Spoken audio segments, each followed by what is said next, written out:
royale. On va parler sur la race royale. Alléluia. Alléluia. Dis à ton voisin que tu es sur la race royale. La Bible déclare, vous êtes rencontrés, vous êtes une race d'élite, un sacerdoce royal, une nation sainte, un peuple acquis, afin que vous annonciez la vertu de celui qui nous a appelés du ténèbre à son administre lumière. Et la première des choses, si nous parlons de la race royale, nous voyons une lignée royale. Nous voyons une lignée royale. Parce que la race royale, c'est un lignée royal. Dans notre sens, c'est une famille royale. Que le bon Dieu nous bénisse abondamment. Amen. Je disais que c'est une famille royale. Et quand on est en train de parler de la race royale, dans notre sens, on est en train de parler sur la race royale. On a la famille qui est liée à la royauté. La famille qui n'est pas liée à la pauvreté. La famille qui n'est pas liée à l'échec. C'est la famille que le Seigneur avait choisi pour amener son peuple dans sa gloire. Et pour amener son peuple dans l'éternité. Afin de le pouvoir libérer sur les échecs. Et qu'il ait une vie de l'ascension. Et qu'il ait une vie de la grandeur. C'est pourquoi comme prophète, je suis en train de prophétiser sur la vie ou sur la famille d'une personne. Et pour pouvoir qui avait été né dans votre en vertu du pouvoir qui a été sur cette sacerdoce et sur l'alliance de notre Père, selon cette personne, à cause de cette grâce, que tu es appelé de changer de niveau. Parce que ton royaume n'est pas un royaume de la pauvreté. Je parle à une personne. Ton royaume n'est pas un royaume de la pauvreté. Quand Dieu t'a choisi d'être dans une race royale, d'être dans une race descendue, que le bon Dieu nous bénisse abondamment. Amen. Que le bon Dieu nous bénisse. Amen. Je commence mon message. Je disais que la famille royale, c'est la famille que Dieu a choisi qui est liée de la royauté. Par exemple, quand nous parlons de la famille royale, là on est en train de toucher une famille. Et la famille qu'on est en train de toucher, c'est la famille de Juda. Que Jacob a prophétisé. Il a dit ceci. Que toi, Juda, tu seras un seul lion. Et que le sceptre ne s'éloignera pas de toi. Cela veut dire la famille royale. On est en train de toucher la famille de Juda. Pourquoi? Parce que la famille de Juda, c'est la famille de la royauté. C'est la famille sur laquelle la royauté vit dans sa maison. C'est la famille sur laquelle là, le sceptre ne s'éloignera pas de leur maison. C'est la famille sur laquelle il n'y aura pas la pauvreté. Parce que si nous parlons des rois, un roi c'est une personne qui est en train de diriger un royaume. Je répète d'accord. Un roi c'est une personne qui est en train de conduire une royaume. Ou soit un roi c'est une personne qui est en train de conduire un pays. Alléluia. Amen. Comme aujourd'hui, nous avons notre président qui est notre roi. Il est celui qui nous conduit. Il est celui qui conduit le RDC. Il est celui qui conduit nos vies. Dans notre sens, sa famille ne peut jamais avoir les échecs. Dans notre sens, sa famille ne peut jamais manquer de l'argent. Sa famille ne peut jamais manquer de l'abondance. Pourquoi? Parce qu'il est dans la lignée royale. Parce qu'ils sont dans la lignée royale. Mais dans cet royaume que nous sommes, on ne parle pas de Tshisekedi. On est en train de parler de la famille de Juda qui a été liée, attaché dans la royauté. Là où Dieu lui-même a pu décider de le pouvoir attaché à la royauté. Et aucune personne ne peut s'imposer sur la royauté. Et aucune personne ne peut s'imposer à ce que Dieu a déjà écrit. Pourquoi? Parce que ça a été la prophétie de Dieu. Que le bon Dieu nous bénisse abondamment. Amen. Alléluia. Amen. C'est pourquoi, bien aimé dans le Seigneur, dans cet royaume que nous sommes, nous voyons cette tribu. Pourquoi? Parce que vous êtes une sacerdoce royale. Le sacerdoce, c'est un ministère qui est réservé à la personne qui peut offrir les édifices au Seigneur Jésus. Ou qui peut commencer à offrir les offrandes au Seigneur. Ou les sacrifices à Dieu. Là, j'ai vite compris qu'il y a des choses qui viennent d'être touchées. Il y a les sacerdoces. Et il y a aussi la royauté. Alors il est impossible. Parce que la royauté ou les sacerdoces n'est pas pour les rois. Mais les sacerdoces c'est pour notre tribu. Alléluia. Amen. Alléluia. Amen. Les sacerdoces est réservé à une autre tribu. Mais la royauté est réservée aussi à une autre tribu. Mais la Bible déclare que nous sommes dans le sacerdoce royal.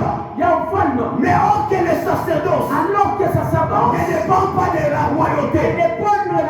On n'est pas pour les royaumes de la royauté. Mais les sacerdoces dépend à des gens qui ont été établis. Pour pouvoir offrir les sacrifices à Dieu. Que le bon Dieu nous bénisse. Que le bon Dieu nous bénisse. Je vais parler de 3 points. La première des points écrivait Juda. Point c'est Juda.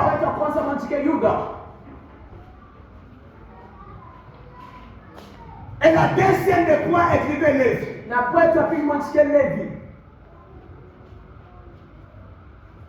Et la troisième des points écrivait nation. Nation. Vous êtes une race d'élite. Un sacerdoce royal. Un sacerdoce royal. Une nation sainte. Cela veut dire quoi? C'est que le Seigneur était en train de dire. Quand nous parlons d'un sacerdoce royal, là on est en train de toucher des familles. La première famille, c'est la famille de Lévi, qui est de la sacerdoce, ou qui a été établie pour le sacerdoce. Parce que la Bible déclare le sacerdoce a été établi pour les Lévites, afin de pouvoir offrir les sacrifices au Seigneur, afin de pouvoir offrir les sacrifices à Dieu. Cela veut dire quoi? Dans ce royaume de la sacerdotale, c'est la royaume de Lévi. Mais dans le sacerdoce royal, ça c'est la sacerdoce de Juda. Bwana Mungu aposifiwe. Amen. Mungu aposifiwe. Amen. Pourquoi on prend Lévi? Lévi est la personne qui a été attachée à la sacerdoce. Et sa famille a été attachée à la sacerdoce. Leur famille a été attachée à la sacerdoce. Comme les hommes de Dieu que vous voyez. Leur vie est attachée à la sacerdoce. Il dépend de la sacerdoce. Il veille sur la sacerdoce. Il est en train de veiller sur ça. Pourquoi? Parce que c'est Dieu qui les a confiés. La mission de veiller sur les sacerdoces. Pour de veiller sur les autels.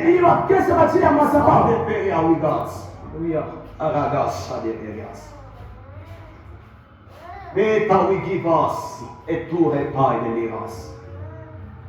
Chabla dans la race. Chate réglé. Santé gaz. J'étais en train de dire. Mungu apewe sifa. Alléluia. Mungu apewe sifa. Quand nous prenons Lévi, c'est comme les hommes de Dieu. Que Dieu a établi la sacerdoce. Pour commencer à offrir chaque chose à l'honneur de Dieu. Chaque chose à l'honneur de Dieu. Ça ne dépend pas toujours de l'offrande. Mais ça dépend même de la prédication que nous prêchons. Ça nécessite aussi les offrandes du bon honneur. C'est pourquoi j'annonce cette personne. Car c'est une prophétie de Dieu m'a fait dire ceci. Alléluia. Dieu m'avait dit ceci. Parce que je vois les esprits des morts. Des gens, des hommes de Dieu. Qui prêchent ici les hôtels mais qui meurent. J'ai posé la question à Dieu. Pourquoi cela va se faire? Et pour quelle raison? Ainsi m'a parlé de Dieu des esprits. Dieu m'a dit que cette chair c'est un jugement. Lorsqu'on est en train d'écrire, tout ce qu'on est en train de prêcher, dans l'autre sens, on est en train de faire le jugement. Parce qu'à tout ce que tu es en train de dégager, tu dégages un jugement. Pas pour toi-même, mais pour aussi les autres. Alléluia. Et tenez ça bien. Ah, yes, happy the gods. Alléluia.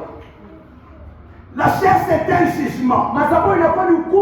Que chacun de nous retient cela. Lorsque tu prêches, c'est comme si tu es devant le jugement. Ou tu es en train de faire face devant les hommes et devant Dieu. Et le Seigneur est en train de juger. Comme on a fait lorsque tu dis A, mais on appliquait B, mais toi tu fais B, tu crées un jugement sur toi. Lorsque tu parles B, et que tu fais A, là tu crées un jugement sur toi. Et le Seigneur me dit ceci. Cette année que nous avons, il y a des hommes de Dieu qui vont mourir sur de la chair. Pourquoi? Parce que la chair n'est pas encore honorée. On est en train de déshonorer la chair. Mais Dieu m'a dit ceci. Grâce à la personne, unatakuwa obéissant et soumis. Si c'est que Dieu dira, parce qu'à cause de cela, donc utakuwa réservé la préservation à maisha yake. C'est par là qu'il y aura la préservation de sa vie. Parce que je voyais le Seigneur dans la colère. Mungu anasema hivi. Et il est en train de dire, nous devons veiller beaucoup. Tunapaswa kukesha kabisa. Histoire là où tu es, histoire là où tu es. Donc mtu mmoja kuveiller ça. Tu es une personne anapaswa kukesha. Parce que vous watu wengi wataanza kufia. Parce qu'il y a beaucoup de personnes qui commenceront à mourir devant la chair. Mais à cause de neema ya Mungu. Mais à cause de la grâce de Dieu. Le Seigneur parle d'une manière ordinaire. Pour avertir son peuple. Dieu connaît ce taïfa. Et pour faire attention à son peuple.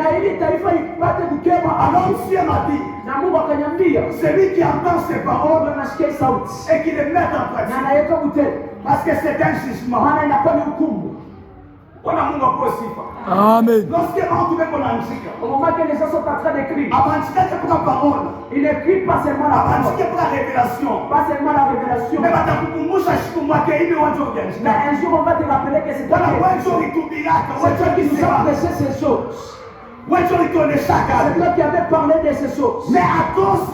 Mais à cause de ces choses, au moment que tu passes, au moment que tu